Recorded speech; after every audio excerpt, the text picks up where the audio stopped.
হলো জানলেন যেগুলো হয়তো মোবাইলের গ্রুপে দেওয়া ছিল না, তার বাইরেও কিছু জিনিস জানতে পারলাম।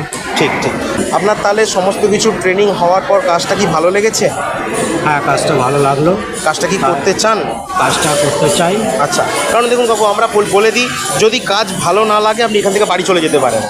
তো আপনি কি করতে চান? না, আমার কাজটা গ্রুপে দেখেছি, এসে ট্রেনিংটা নিলাম, ট্রেনিংটা দেখেও ভালো লাগলো।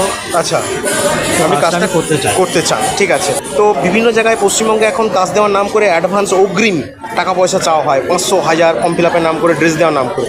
আপনি কিছু টাকা পয়সা প্রথমে দিয়েছেন অ্যাডভান্স? না, কোনো টাকা পয়সা কোনো কিছু দিইনি। সত্যি কথা বলুন। না, নাকি টাকা পয়সার জন্য কেউ চেয়েছে আপনাকে? কেউ চাই দেওয়া কি উচিত অ্যাডভান্স? না, অ্যাডভান্স কেন দেবেন? অ্যাডভান্স দেওয়া উচিত না। আচ্ছা, তো এখানে আমরা যে ট্রেনিং দিই, সেই ট্রেনিং পারপাসে আমাদের একটা ফিজ লাগে। যে ট্রেনিং পারপাসের জন্য আপনি ফিজটা দিয়েছেন, সেটা কি আপনি কোনো রেলকে কোনো